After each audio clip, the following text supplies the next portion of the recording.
By the time the sun slid over the Kansas plains that morning, I already knew someone was planning to ruin my life. But I didn't know my revenge would start on the same day. I was driving west on Highway 56 with a stale gas station coffee, a cracked windshield, and a termination letter folded in my glove compartment like a death certificate for the last 10 years of my career. 10 years in a logistics company that promised stability, community, and a family-first culture, right before they fired me for something I didn't do. Until 72 hours ago, I had been the golden employee, the guy who trained new hires, who always covered extra shifts, who answered emails at midnight and volunteered at company barbecues because that's what you do when you're stupid enough to believe loyalty means something in America anymore. But then the shipment went missing, $50,000 worth of medical equipment. And suddenly my name was on every internal report, my credentials flagged as suspicious, my locker searched in front of everyone like I was a criminal caught red-handed. I kept replaying that scene, the HR manager with his fake sympathy smile, my supervisor Marla avoiding eye contact, and the head of security, Dane Hellcroft, leaning against the wall like a man watching a show he'd already seen and enjoyed. Dane had always hated me, maybe because I refused to kiss up to him like everyone else did, maybe because I knew things he didn't want anyone to know, like how he skimmed overtime from junior staff, or how he went drinking on the clock while making warehouse guys take the fall for missing inventory. It was no secret he'd been gunning for me since December, and no surprise he was the one who found evidence on my login that I hadn't placed there. I hadn't told anyone that the day before the firing, my system password stopped working for 3 hours, or that IT chalked it up to a temporary server bug. I didn't show anyone the anonymous email that said, "They're setting you up. Keep quiet." I didn't show my ex-fiancé either, even when she texted, "We need space," after hearing the news, which everyone in town heard within minutes because Cedar Ridge was a place where gossip traveled faster than weather fronts. What burned wasn't the firing. It was the humiliation. The way people I had known since high school suddenly stepped back, cleared their throats, said things like, "Hope everything works out," in the tone reserved for addicts and criminals. So I drove, because sitting still made the anger build too fast, and movement made it feel like I still had options. The early summer wind battered the sides of my truck, rattling the tools in the back, and fields blurred into gold and green streaks, but none of it settled the knot in my chest. I kept thinking of my father's words, "In this country, a man's name is the only thing he truly owns." Well, mine had been stolen like that missing shipment, replaced with a label I didn't deserve. The worst part was knowing Marla knew I was innocent. She'd texted me the night before with a cryptic warning, "Don't come in tomorrow, something's happening." But she didn't answer any messages after that. And when I tried calling her after they escorted me out, her phone went straight to voicemail. Guilty conscience, maybe? Or fear? Or something else entirely? The further I drove, the more the anger sharpened into something colder, clearer. I wasn't simply going to defend myself. I was going to uncover exactly who orchestrated this, why they needed me out of the way, and what they were hiding behind that missing shipment. The truth had a smell to it, a weight. And this smelled like something far bigger than petty workplace revenge. I replayed the warehouse cameras that had been down for maintenance the night of the disappearance, the way security badges glitched that same night, the fact that Dane spent the next morning pretending he'd been there early even though his truck wasn't in the lot until nearly 9. I thought of the CEO's sudden push for budget cuts, the quiet conversations in conference rooms with blinds half drawn, and the rumor, never confirmed, that someone had been using company shipments to launder stolen pharmaceuticals through rural clinics. And then, as if the universe wanted to confirm my suspicions, my phone buzzed on the passenger seat. Unknown number, one line, one threat. Stop digging, or you'll lose more than your job. My grip tightened on the wheel so hard my knuckles paled. Whoever sent it underestimated me. Losing my job had stripped away the last illusion I had about fairness, about systems designed to protect ordinary people, about justice arriving through proper channels. They had taken my reputation, my engagement, my future. And when you take everything from a man, he becomes something you should have feared from the beginning. Right then, right on that empty stretch of Kansas highway, I decided I would find the truth. I would expose every lie, every thief, every coward who'd stood by while my life was dismantled. And when I was done, the people who stole my name would beg for the world to forget theirs, because they wanted to ruin me quietly. But I don't do quiet. I do consequences. By the time I reached Cedar Ridge again, the threat message still burning in my mind like a hot brand, I already knew going home wasn't an option. So I parked behind the abandoned feed store, the place teenagers used to dare each other to break into back in '09, and opened my laptop to dig into the company files I'd copied months earlier when I first noticed numbers not lining up, because paranoia wasn't paranoia if someone really was out to get you. The folder was labeled Q4 Audits, but inside were encrypted spreadsheets with shipment logs, badge timestamps, and signatures that didn't match the employees they were assigned to. And the further I dug, the more it looked like someone had been moving unregistered medical supplies through the facility for at least a year. Someone with access above my pay grade. My screen flickered as if protesting the truth, but I kept scrolling, tracing inconsistencies with a growing sense of cold certainty. The same 3 signatures repeated on dozens of shipments, exactly the same slant, the same width, the same ink pressure, forged so sloppily it was insulting. This wasn't amateur fraud.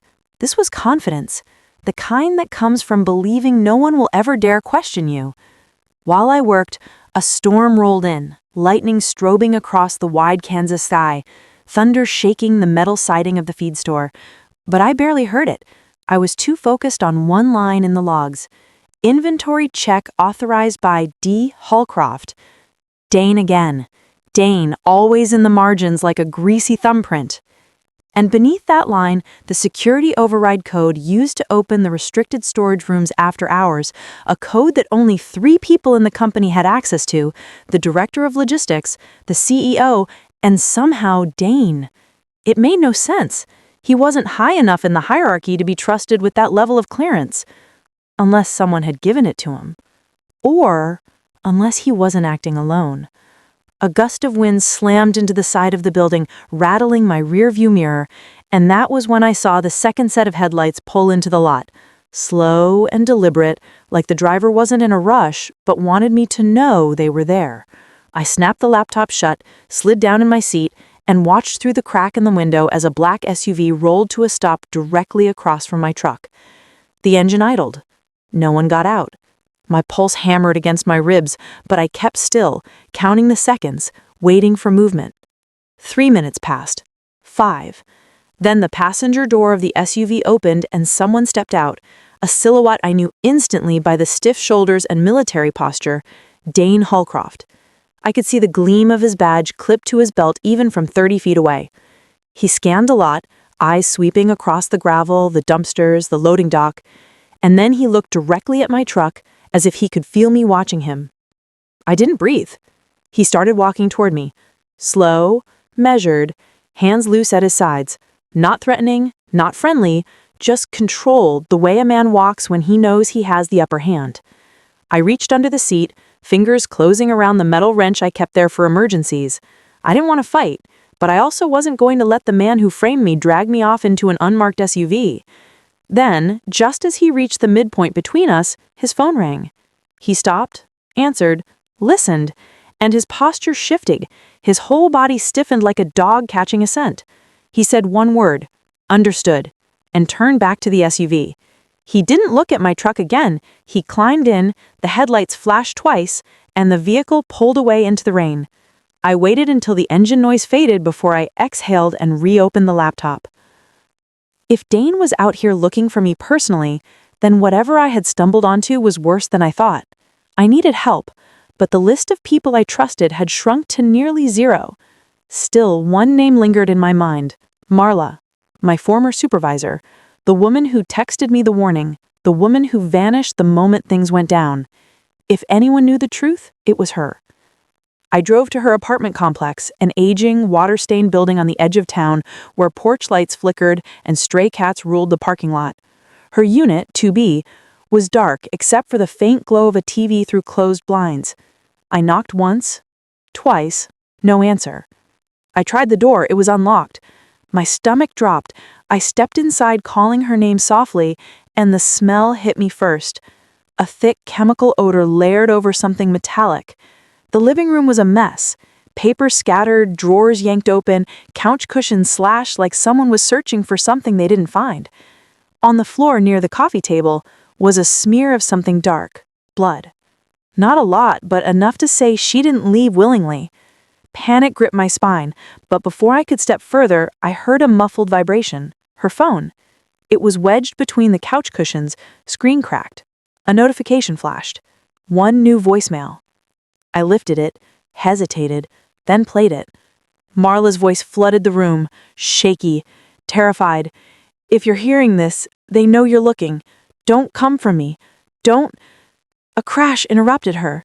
She screamed. A man's voice barked something intelligible, then silence. Then one name whispered like a dying breath. "Check the ledger." The message ended. My blood ran cold. The ledger. I had seen references to something like that in the company archives, a phantom document employees joked about but never actually believed existed. If Marla knew where it was, that meant she was closer to the truth than anyone realized, and someone wanted her gone because of it. Thunder cracked outside, shaking the windows. I pocketed her phone and stepped back into the rain, the storm lashing my face like punishment. Whoever these people were, they were willing to frame me, threaten me, and now kidnap or kill me. And for what? Money? Power? Control? It didn't matter anymore, because now it was personal. The truth was no longer something I was chasing out of desperation. It was something I owed to Marla, to myself, to anyone who had ever been crushed under someone else's corruption. As lightning illuminated the dark sky, I made a silent vow. I would find the ledger, I would find Marla, and I would burn the entire operation to the ground before they buried me too. They thought they were hunting a broken man. What they didn't know was that they'd just created the most dangerous version of me imaginable. By sunrise the next morning, after a night of no sleep and too many worst-case scenarios cycling through my mind, I was already parked across from Ridgewell Industrial Storage, the off-site facility our company used for overflow shipments, a place I'd only been to twice during my entire employment because access required 3 forms of authorization, none of which I technically still possessed. But the storm the night before had knocked out half the surveillance grid in town, and if there was ever a time to slip into a place built to keep people out, it was now. Still, my hands trembled as I sat in the cab of my truck, not from fear, but from the electric sense that this was the first move in a game I hadn't asked to play, but fully intended to win. I kept hearing Marla's voice in that voicemail, "Check the ledger."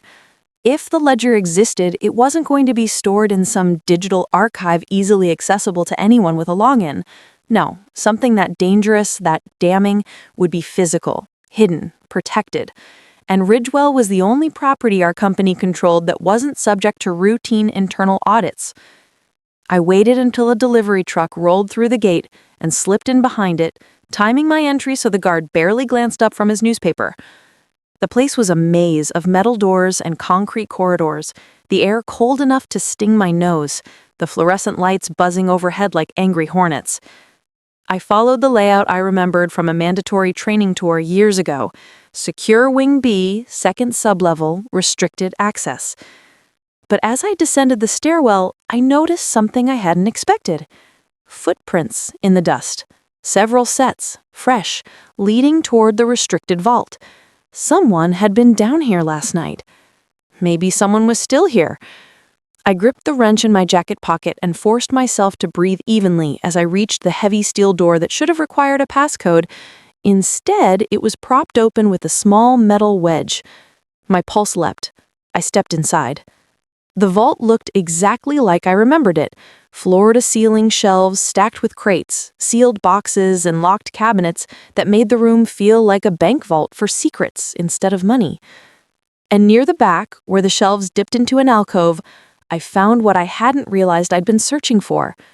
An overturned chair, a dropped flashlight, and a streak of something across the cement floor that wasn't blood, but looked like the chemical preservative used on sensitive inventory, like someone had been handling something fragile, valuable, and then been interrupted. The room was silent, too silent.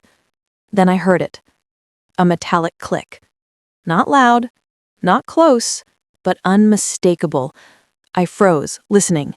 Someone else was in the vault. I ducked behind a row of crates and peered through a gap just in time to see a figure in a dark jacket, hood up, moving along the far shelves with purpose. Not rummaging, searching, like they knew exactly what they were there to find. They reached the end of the aisle, knelt, and pried open a floor panel I hadn't even known existed. A hidden compartment. My heart slammed against my ribs. The ledger, it had to be. I stepped forward too quickly, my foot crunching against a stray bolt, and the sound exploded in the dead silence. The figure jerked upright, turning toward me, but before I could see their face, the overhead lights flickered violently and went out, plunging the vault into total darkness. Not dim, not shadowed, black. I couldn't see my hand in front of my face. I heard the figure move, fast, boots scraping against concrete followed by the slam of the floor panel closing and footsteps racing toward the exit. I sprinted after them, guided only by instinct and adrenaline, crashing into shelves I couldn't see, merely tripping over a crate, chasing the sound of retreat until a beam of faint gray light appeared. An open doorway. I burst through it and into the stairwell, catching only a glimpse of a dark jacket disappearing at the top of the stairs. "Hey!" I shouted, but they didn't slow. I chased them up 2 flights, into the main corridor and out into the blinding morning sun. But by the time I hit the parking lot, they were already peeling out in a silver sedan, tires screeching, the trunk of the car slightly ajar as if something had been shoved inside in a hurry.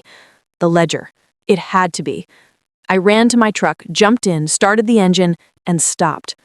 Because on my windshield was a note, pinned under the wiper with a small strip of black tape. I pulled it off with shaking fingers. 3 words, handwritten in a tight, aggressive scrawl. Walk away now. No signature, no explanation, just a warning delivered with enough confidence to say the person writing it believed they could enforce it. I looked at the road where the sedan had vanished and felt a surge of something sharp and hot rise in me. Not fear. Resolve. Because whoever that hooded figure was, they knew exactly where to find the ledger. They knew where to find me. And they thought a threat on my truck would make me stop? Instead, it confirmed something crucial. I was close. Too close for them to stay subtle. I crumpled the note in my fist and threw it onto the seat beside me, replaying every detail of the figure's stance, the way they moved, the height. Taller than Dane, leaner, more controlled. Not a random operative. Someone trained. Someone who wasn't afraid to break into a vault or leave warnings in daylight. And someone who clearly didn't expect me to chase them. I should have driven away, regrouped, reached out to someone, anyone with authority. But authority was exactly what had failed me. Authority was what Marla had been running from. So, instead of turning the key and heading home, I pulled up the highway map, traced the route the sedan would have taken out of Ridgewell, and followed it. Because if they wanted me to walk away, they had chosen the wrong man and definitely the wrong morning. I drove until the road split into 2 directions, the interstate or the service path leading toward the old quarry district. And when I spotted faint tire tracks in the gravel leading toward the industrial ruins, I knew I was on the right path. The quarry had been shut down 15 years ago, a rusting sprawl of abandoned machinery, storage sheds, and tunnels that stretched deeper underground than anyone had ever bothered to chart. A perfect place to hide something. A perfect place to lose someone. My chest tightened as I pulled to a stop and killed the engine. The wind was still. The silence pressed heavy against my ears. And as I stepped out, I felt it, the sense of being watched. But I wasn't backing down. Not now. Not when the truth was close enough to touch. I tightened my grip on the wrench, inhaled the dry, metallic air of the quarry district, and walked toward the crumbling archway ahead. Because somewhere inside that maze of abandoned stone and steel was the ledger, the hooded figure, the entire reason I had been framed. And I was going to find all of it, even if it meant stepping into the lion's den without armor. They wanted me scared. They wanted me quiet, but they had pushed a quiet man too far. And now the hunt had truly begun. By the time I stepped through the crumbling archway into the quarry district, the air had changed. Heavier, colder, carrying the faint echo of distant machinery that hadn't run in over a decade, like the ghosts of the old limestone operation were whispering warnings I refused to hear. I moved deeper, boots crunching on loose gravel, weaving between rusted conveyor frames and towering slabs of abandoned stone, every instinct screaming that the hooded figure hadn't come here to hide the ledger. They'd come here to finish what Dane's crew had started, burying anyone who got too close. The shadows were long and warped, cast by skeletal cranes whose cables swayed in the stagnant air like nooses waiting for a name. I kept my wrench ready, trying not to think about how isolated this place was, how perfect for disappearing a man without leaving so much as a rumor behind. I followed the tire tracks to a shuttered storage barn with massive sliding doors that hung crooked on rusted rails. The ground beneath them was disturbed. Fresh footprints, 2 sets, one heavy, one light, leading inside. My pulse climbed as I pressed myself against the cool metal siding and peered through a crack in the door. Inside, shafts of sunlight pierced through holes in the roof, illuminating dust motes swirling like drifting ash. And in the center of the barn was an old office trailer, elevated on concrete blocks, its windows fogged with grime. A faint glow pulsed behind the glass. Someone was inside. I slipped through the opening and kept low, moving between stacks of broken pallets and discarded buckets until I reached the trailer's narrow metal stairs. I could hear voices. A man's voice first, low, angry, controlled. Then a woman's, strained, shaking, but unmistakably hers. Marla. The sound of her voice hit me like a punch to the ribs. She was alive. I gripped the railing and inched up the steps until I could see through the open door. Marla sat in a chair, wrists zip-tied, hair matted with dirt and dried blood. In front of her stood a man I didn't recognize, middle-aged, clean-cut, wearing a suit that looked wildly out of place in the dusty trailer, his posture calm in the way only a man used to absolute control could manage. On the desk beside him was a thick black binder, the ledger. My breath stalled. "You shouldn't have gone digging," the man said, pacing slowly, fingertips brushing the binder as if it were a pet. "You people never understand the scale of what you meddle with." Marla blared up, defiant, even through the pain. "You're stealing from clinics, children's hospitals, selling supplies meant to save lives." The man's mouth twitched, not quite a smile. Business is business. Morality is a luxury for people who don't build empires. My fists tightened around the wrench. Every word out of his mouth confirmed what I already suspected. This wasn't just theft. This was an entire operation built on bleeding rural healthcare dry, funneling equipment to black market buyers while blaming internal losses on employees like me. Then the man said something that turned my blood to ice. "You think firing him was harsh? That was mercy. If he keeps digging, I'll have to make him vanish too." He knew I was investigating. He knew I was close, and he was willing to kill. My muscles tensed, ready to storm the trailer, consequences be damned. But before I could move, another figure stepped into view from the back room, and this time I almost dropped the wrench. Dane Halcroft. He wasn't alone in this. He wasn't the mastermind, he was a soldier, a willing one. Dane crossed his arms and said, "We should just end this now. She's already told him too much." Marla spat at his boots. "He's smarter than you. He'll find the truth." Dane kicked her chair hard enough to send her skidding. My vision tunneled. I wanted to break his face open, but the suited man lifted a hand, stopping him. "No," he said calmly, "she's leverage. If her friend wants her alive, he'll come for her. And when he does, we'll end them both." That was all I needed to hear. There was no strategy left, no patience, no hesitation. I burst through the doorway and swung the wrench at Dan with every ounce of fury pent up from being framed, hunted, and stripped of my life. The wrench connected with the side of his jaw, bone crunching beneath the impact, and Dane dropped like a felled tree. The suited man staggered back, surprised but not panicked, reaching inside his jacket, gun. I lunged behind a filing cabinet as the shot exploded, shredding the plaster wall where my head had been a heartbeat earlier. Marla screamed. I hurled the wrench, hitting the man's wrist and sending the gun skittering across the floor.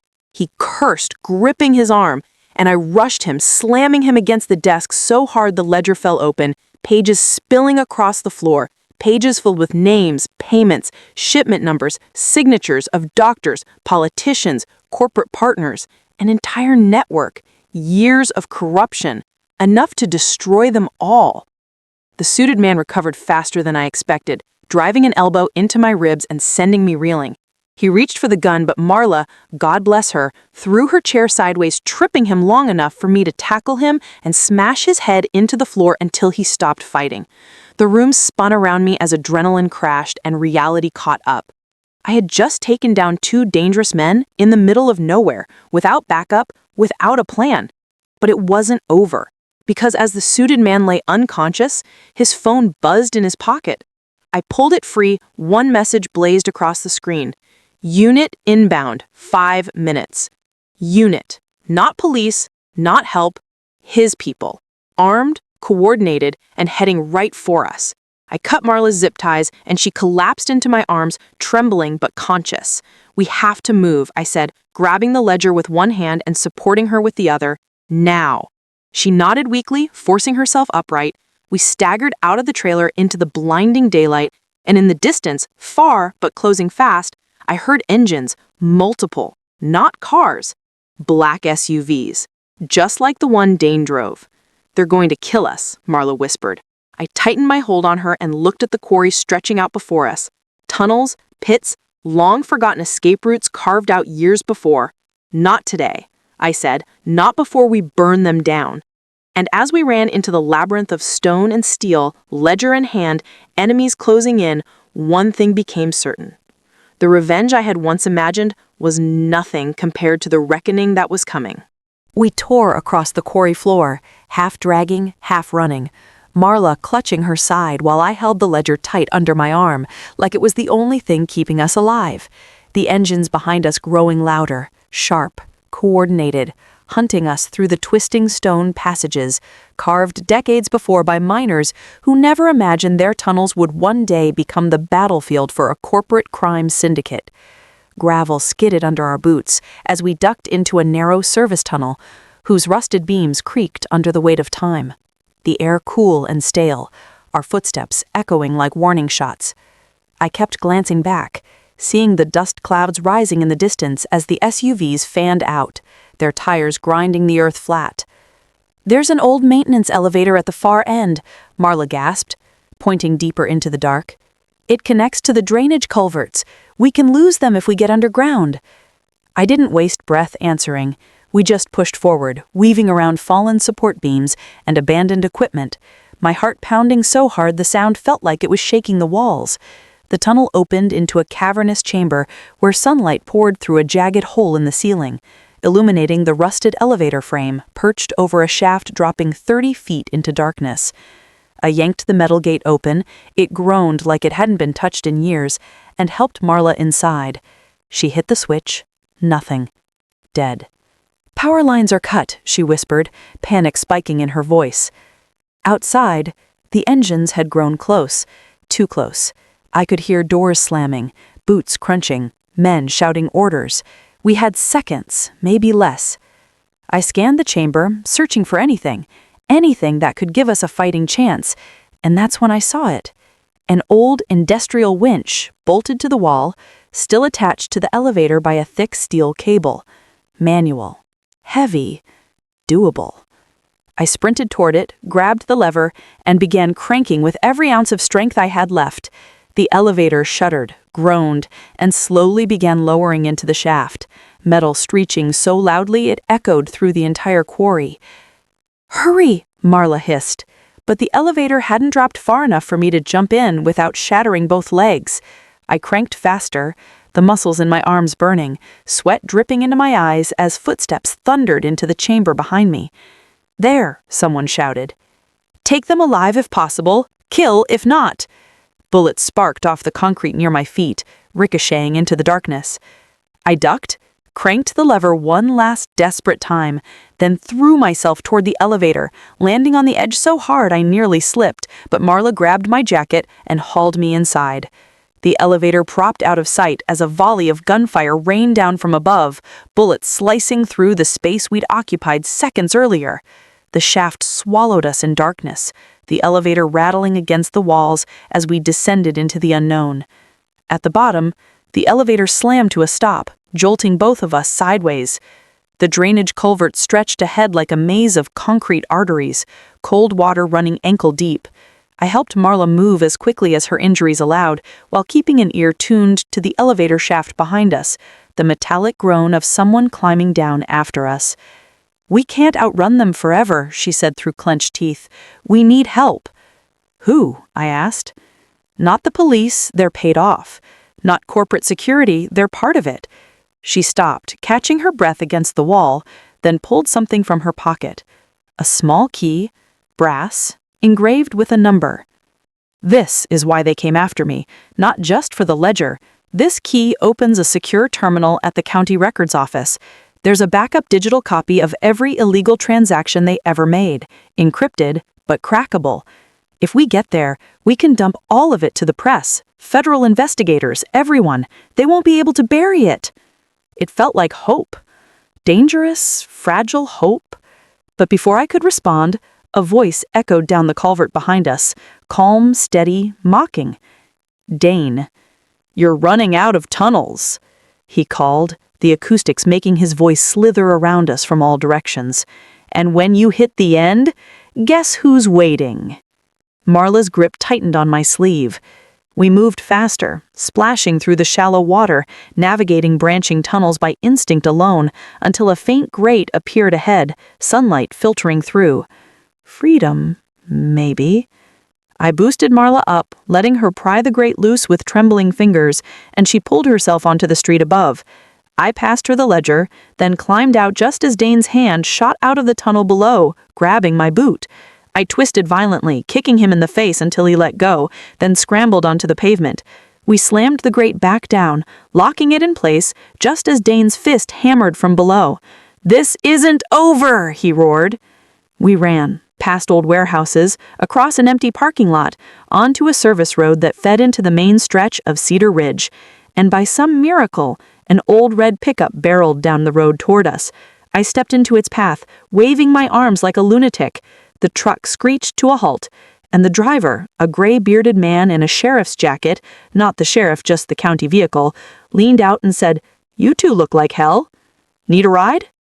It wasn't trust, it was desperation. We climbed in, breathless and shaking, and I told him to take us to the county records office. As we drove, Marla laid the ledger across her lap, flipping through its thick pages, pointing out signatures belonging to judges, state representatives, doctors, CEOs. Half the town's elite tangled in a web of corruption so deep that it made my head spin. "If we release this," she said quietly, "it won't just be revenge, it'll be justice." But the sheriff's truck passed an intersection, and I caught movement in the side mirror. 3 black SUVs merging behind us like sharks scenting blood. They had found us again. And this time, they weren't slowing down. My pulse roared in my ears as I turned to Marla. "Get ready," I said, "because whatever happens next, we finish this today." She nodded, gripping the ledger like a weapon. The SUVs accelerated, the sheriff accelerated, the final collision course drew closer. And fate, revenge, justice, everything was barreling toward us at full speed. The sheriff's truck fishtailed as he floored it down the county road, tires screaming against the pavement while the 3 black SUVs closed in like wolves tightening a kill circle, their engines roaring in perfect harmony, a terrifying reminder that we were up against people who had practiced this kind of pursuit before. Marla clutched the ledger to her chest, knuckles white, while I gripped the door handle and watched the distance between us shrink by the second, my heart pounding so violently I thought it might crack my ribs. The sheriff, who still hadn't given his meme, gritted his teeth and growled, "Hold on," before yanking the wheel hard right, sending the truck skidding onto a dirt access road lined with cornfields tall enough to swallow entire vehicles from sight. Dust exploded around us, visibility dropping to nothing, but the sheriff seemed to know the path by memory, navigating each bend with terrifying precision as the SUVs fanned out behind us, their silhouettes reappearing through the haze like monsters in a nightmare refusing to stay dead. "Why are you helping us?" I shouted over the roar of the engine and the rattling truck frame. The sheriff didn't look away from the road. "Because I've been waiting for someone with proof. People go missing when they poke at this mess, but no one ever makes it as far as you two." His answer sent a cold spike down my spine. We weren't the first. We were just the first still breathing. For now. The dirt road ended abruptly at the back lot of the Cedar Ridge County Records Office, a squat concrete building surrounded by overgrown shrubs and busted floodlights. The sheriff slammed on the brakes, skidding to a stop so violently Marla nearly flew into the dashboard. "Inside," he barked. "You've got 2 minutes before they swarm this place." We bolted out of the truck, the sheriff grabbing his sidearm, Marla gripping the ledger, me scanning the horizon where the SUVs were already cresting the hill like dark omens. We crashed through the glass front doors of the records office, startling a lone clerk who dropped her coffee but didn't scream, didn't panic, just stared with wide, knowing eyes like she'd been waiting for this storm to break. "Basement terminal," she said quietly, nodding toward the stairwell. "Third room on the left. I'll stall them." No questions. No hesitation. The corruption ran deep, but so did the resistance. We sprinted down the stairs, the air cool and heavy with the smell of old paper and dust. The basement lights flickered as if the whole building sensed the danger rushing toward it. Third door on the left, steel-framed, security-coded. Marla shoved the brass key into the lock, turned it, and the door clicked open. Inside sat a single terminal encased in reinforced glass, built to archive sensitive documents dating back decades. If the digital backup existed anywhere, it would be here. Marla slid into the chair, fingers trembling as she typed the credentials she'd learned during her time as a supervisor. The screen lit up. Access granted. My hope surged. Then the first explosion rattled the building, dust falling from the ceiling as the sound of boots thundered upstairs. They were inside. The clerk's voice echoed faintly, shouting something brave and doomed. Another crash. Silence. Marla tapped furiously at the keyboard. "Encrypted files located," she whispered, breath shaky.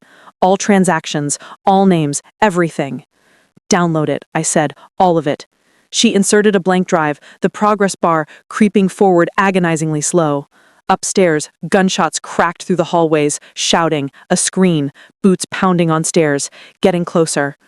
"We're not going to get out of here," Marla said, her voice tight but steady. "But this will ruin them, even if we die here." "We're not dying," I said, stepping in front of her ready to take whoever came through that door. The progress bar hit 67%. Another explosion upstairs sent a shockwave through the building, tiles falling like shattered bones. 82%. A shadow appeared in the stairwell window, a silhouette holding a rifle. 93%. My pulse hammered so fiercely the world tunneled. 100%. Complete. Marla yanked the drive free and shoved it into my hand. "If I don't make it, you're making it," I snapped. The stairwell door burst open and Dane Halcroft stormed through, bruised, bloodied, but fully alive, his eyes burning with murderous resolve. "You two just don't know when to quit," he snarled, leveling his weapon at us. I grabbed a fallen metal pipe and charged him without thinking, instinct overriding fear.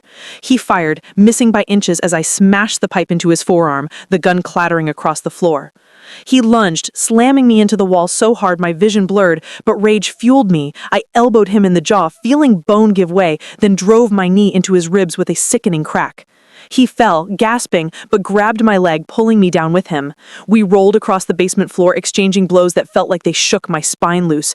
Marla tried to intervene, but another armed man stormed in behind Dane, raising his weapon. I didn't think. I grabbed Dane by the collar and pulled him into the line of fire. The shot hit Dane square in the back. His body jolted, eyes wide with shock, then went limp. Before the other man could fire again, the sheriff appeared behind him, blood on his shoulder, fury in his eyes, and put a single round through the man's skull. "Move," he shouted. "This whole building's about to be a war zone." Smoke began to fill the stairwell. The sprinkler sputtered to life. The lights flickered. Marla grabbed the ledger, I grabbed her, and the sheriff led us through a maintenance exit into the alley behind the building just as the SUVs screeched into the lot. Men poured out, armed, coordinated, ready to kill. "Go!" the sheriff yelled, returning fire. We sprinted across the alley toward Main Street, bullets shredding the air around us, the entire town erupting into chaos. Sirens, screams, windows shattering as the syndicate tried to contain the fallout. But we were faster, luckier, or maybe just too angry to die. We burst into the local news station 2 blocks away, shoving past stunned anchors in mid-broadcast and slamming the ledger and the drive onto the desk in front of the live camera. Play it, I told the producer. All of it, right now. The producer looked at Marla, bloody, bruised, terrified, but saw the truth in her eyes, saw the desperation, the righteousness, the urgency. She hit a single key, and the broadcast changed. Pages of the ledger filled the screen, names, numbers, crimes, years of corruption exposed in a single moment that would ripple through the state like an earthquake. Outside, sirens wailed as police cars, not crooked ones, but the neighboring county forces who'd been waiting for proof, stormed into Cedar Ridge. The SUVs tried to flee. They didn't make it far. When it was over, when the syndicate fell, when Dane's body was loaded into a coroner's van and the suited man was dragged out in cuffs, screaming about immunity and connections, I finally felt something close to breathe again. Marla leaned against me, exhausted but alive. Reporters swarmed, questions flew, but we didn't answer any of them. Not yet. We just looked at the burning remains of the world that had tried to destroy us, now collapsing under the weight of its own sins. Was it worth it? She whispered. I took her hand and squeezed it. Every damn second. Because revenge hadn't been the goal, justice had. And in the end, we didn't just get even. We won.